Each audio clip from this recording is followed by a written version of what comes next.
আসসালামু আলাইকুম, সবাই কেমন আছেন? আমি আলহামদুলিল্লাহ ভালো আছি।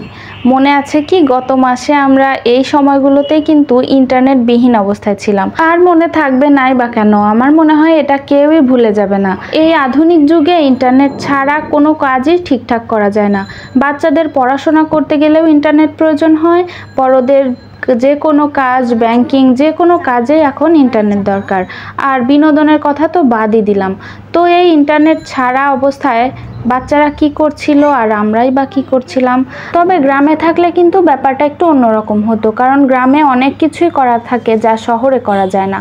শহরে তো একটা ঘরের মধ্যে বা বাসার মধ্যে বন্দি হয়ে থাকতে হয়, আর ছাদ বা বেলকনি একমাত্র ভরসা। তবে সব বাসায় আবার ছাদেও যাওয়া যায় না। এই ইন্টারনেটবিহীন অবস্থায় আমি ছিলাম আমার আপুর বাসায়। বাচ্চাদের সাথে খেলাধুলা করতেই সময় কেটে যেত।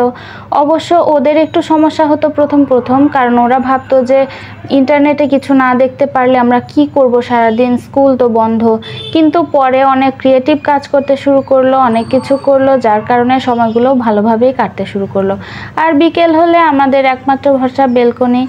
আর সবচাইতে অবাক করা ব্যাপার হচ্ছে এই সময়গুলোতে প্রতিটা ছাদে এত পরিমাণ লোক থাকতো, একটা ছাদও ফাঁকা থাকতো না।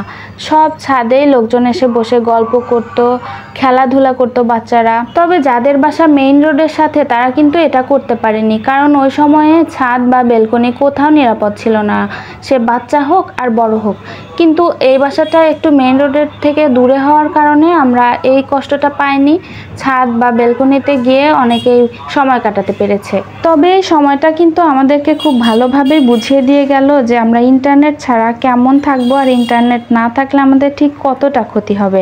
আপনার ব্যাংক ব্যালেন্সে যতই টাকা থাকুক না কেন, আপনার যতই ক্রেডিট কার্ড, ডেবিট কার্ড থাকুক না কেন, যদি ইন্টারনেট না থাকে তাহলে কিন্তু কোনো কাজই করা যাবে না, কোনো টাকাই তোলা যাবে না। এখন ব্যাংকিং ব্যবস্থা সহজ হয়ে যাওয়াতে আর মোবাইল পর্যায়ে চলে আসার কারণে কিন্তু মানুষ হাতে নগদ টাকা খুব কমই রাখে, যার কারণে সুপার শপগুলোতেও এখন ব্যাংকিং সিস্টেম চালু হয়ে গেছে।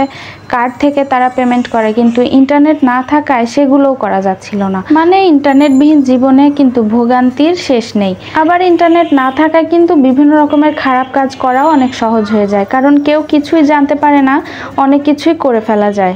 আর আমি মনে করি যে কোনো খারাপ পরিস্থিতি আসেই মানুষকে যে কোনো শিক্ষা দেওয়ার জন্য, আর প্রতিটা খারাপ পরিস্থিতি থেকে আমাদেরকে শিক্ষা নেওয়া উচিত। আপনারা আপনাদের ইন্টারনেটবিহীন অবস্থায় কি করে সময় কাটিয়েছেন কমেন্টে জানাতে পারেন। আর আমার সময়গুলো এভাবেই কেটেছে, বিভিন্ন রকম ক্রিয়েটিভ কাজকর্ম করা, রান্নাবান্না, খাওয়া দাওয়া, আর বিকেলে বেলকনিতে এসে বসে গল্প করা আর অন্যান্য ছাদের মানুষ দেখা। যাই হোক, সবাই ভালো থাকবেন, সাবধানে থাকবেন, সুস্থ থাকবেন, আর আমার জন্য অনেক অনেক দোয়া করবেন। আল্লাহ হাফেজ।